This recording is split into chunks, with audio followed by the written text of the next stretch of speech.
ყველა ჟურნალისტს, მათ შორის მეც, მეჯერა, რომ კელდორის ხეობა საქართველოს შეიარაღებული ძალები არ დატოვებდნენ. ესე მოუყვებით ჟურნალისტები არავინ არაფერს არ გვეუბნება, საქართველოს ხელისუფლებიდან არავინ კონტაქტში არ გამოდის.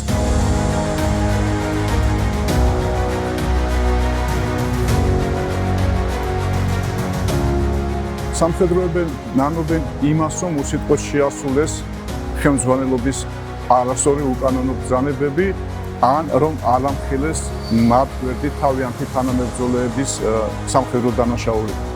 ჟურნალისტებს კი ჩვენ სინდის იმის გამო გვქეჯნის, რომ ზედმეტად ვენდობოდით და არ ვამოწმებდით სამხედრო ხელმძღვანელობის ან ოფიციალური პირების განცხადებას, რაც საფუძვლად დაედო ომს, ან რამაც შექმნა გარკვეული მითი, ან მოახდინა მოწინააღმდეგის დემონიზება. ასეთი რამ ბევრი ქვეყნის ისტორიაშია მომხდარი, მაგრამ მე მინდა ყურადღება გავამახვილო ორ ამბავზე და ეს საქართველოს ისტორიიდან არის. ერთი ეხება ზემოხსენებულ გიორგი ყარყარაშვილს, საქართველოს თავდაცვის მინისტრს 1992-93 წლებში, რომელმაც ცოტა ხნის წინ გამოსცა ავტობიოგრაფიული წიგნი სამშობლოს ამარა.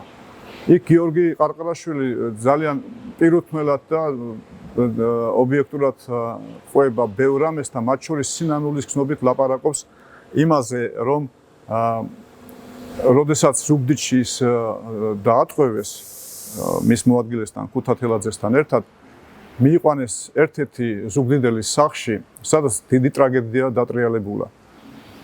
ერთ-ერთ გვარდიეს, რომლის ძმასაც გიორგი ყარყარაშვილი ასე წერს, იგი იცნობდა, საჯაროდ ზუგდიდის ცენტრში დაუხრეტია ამ ოჯახის ერთადერთი შვილი.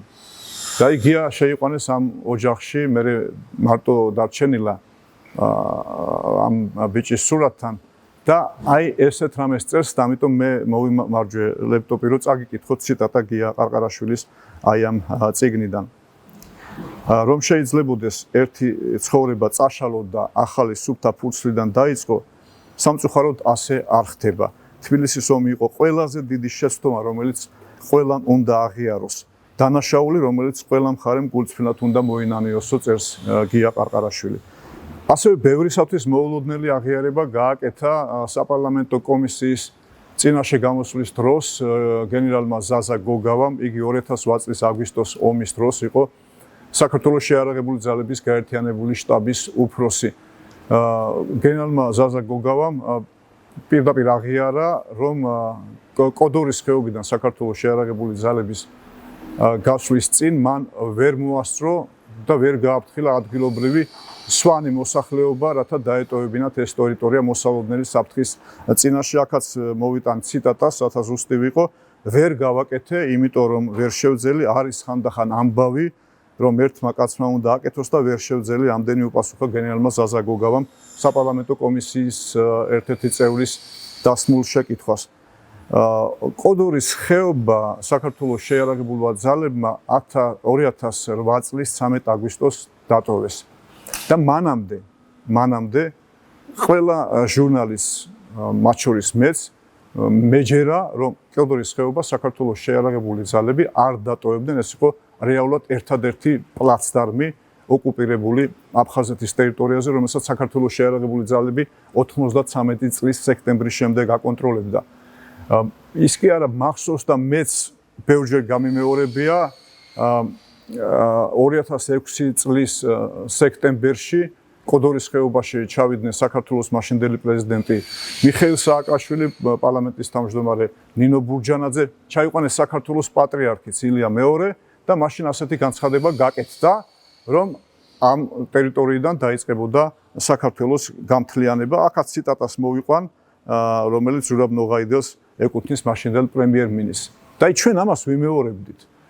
ბოლო მომენტამდე ყველას გვჭირდება, რომ კოდორის ხეობა იყო მტკიცედ დაცული, მაგრამ 400 თუ 430 კილომეტრით გორიდან დაშორებულ კოდორის ხეობაში რა ხდებოდა კი არა, ძვირფასო მეგობრებო, ჩვენ გორში არ ვიცოდით რა ხდებოდა ცხინვალის მისადგომებთან, სად რომელი ნაწილი იბრძოდა, რომელი ტერიტორია იყო დაკარგული, რომელი სამხედრო ნაწილი სად იმყოფებოდა და აი ეს თვალის ცეცებით მივედით 2008 წლის 16 აგვისტომდე, როდესაც ყველანი ველოდებით, რომ გორში უნდა შევიდეთ და გორიდან გავა რუსეთის საოკუპაციო ჯარები და პირიქით დავინახეთ, რომ დიდი კოლონა დაახლოებით 200, შეიძლება უფრო მეტი ჯავშან ტრანსპორტიორებით, ბორბლებიანი სადესანტო მანქანებით და სხვა, ასე ვთქვათ, სატრანსპორტო საშუალებებით რამდენიმე 1000 ჯარისკაცი დაიძრა თბილისის მიმართულებით. ესე მოუყვებით ჟურნალისტები, არავინ არაფერს არ გვეუბნება, საქართველოს ხელისუფლებიდან არავინ კონტაქტზე არ გამოდის და ესე ნელი მარშით, სადღაც 2 საათის განმავლობაში მივადექით იგოეთს. ამ პერიოდში მაშინდელმა საქართველოს რადიოთავისუფლების ქართული სამსახურის დირექტორმა დათო კაკაბაძემ და ამერიკა პრაღიდან ის ყოველდღე რეკავდა, ინტერესდებოდა რა ხდება. ამ შემთხვევაში მასთან ერთად მეორე ტელეფონზე, უпростоად მესამე ტელეფონზე რამდენიმე კონგრესმენი იყო ვაშინგტონიდან, მე მათ მოკლედ ინგლისურად მოუყევი, რაც ხდებოდა და ეს ხდებოდა რა, რომ ორმა ჯავშან ტრანსპორტიორმა გადაუარა ახალგორისკენ მიმავალ აი ამ აღნიშნულ სტელასთან ორ ქართულ პოლიციის მანქანას და განაგზო გზა იქით. როდესაც დათო კაკაბაძემ მკითხა, რომ კობა, რას აპირებენ? შემდეგ ხო თბილისია. და მე მახსოვს ესე გულწრფელად ვუთხარი, ცოტა აღელვებულმა, რომ არ ვიცი რას აპირებენ, მაგრამ დათო მეთქი თბილისში მე რუსულ ტანკებს უკვე ვიდეო ჩამწერით და მარანცით აღარ დავხვდები. მეთქი ეს ხო გულწრფელით შემგან პასუხი, რადგან იმ მომენტში ბევრი ჟურნალისტი ფიქრობდით ესე, რომ ჩვენი პროფესიაზე გვეთქვა უარი თუ რაღაცა მოხდებოდა. მაგრამ ის რასაც ველოდით არ მოხდა, ახალგორში შევიდა რუსეთის შეერაგებული დაჯგუფება, არავის არ ქონდა პასუხი ჩვენ მარტივ შეკითხვაზე. სად მიდიან და სადამდე შეიძლება გაგრძელდეს რუსეთის საოკუპაციო ჯარების მსვლელობა საქართველოს ტერიტორიაზე. საბოლოო ჯამში გამოვიდა ისე, რომ ჩვენ ჟურნალისტებმა ნეფსით თუ უნებლიეთ, ან იმის გამო, რომ ჩვენ ძალიან ვენდობოდით პოლიტიკურ და სამხედრო ხელმძღვანელობას, ეს ომი დიდი ანგარიშით საქართველოს მოსახლეობას დაუკარგეთ. მე პირადად სლატკოვისგან, რუსი პროპაგანდისტისგან გავიგე ალექსანდრ სლატკოვისკენ, ის დღესაც პროპაგანდისტია რუსეთ-უკრაინის ომში, რუსეთის 58 არმიის ცხინვალის მისადგომებთან შესვლისა და იქ გამართული შეტაკებების შესახებ ეს სლატკოვმა თვითონ აღწერა. შემონახულია მისი ოპერატორის მიერ გადაღებული კადრები, სანამ ისიც დაიჭრა, როდესაც ქართველმა მედესანტეებმა ხელჩართული ბრძოლა გაუმართეს რუსეთის 58 არმიის ტაქტიკულ ჯგუფს, რომელშიც იმყოფებოდა თავად გენერალი ხრილოვი, რომელიც ფეხში მძიმედ დაიჭრა.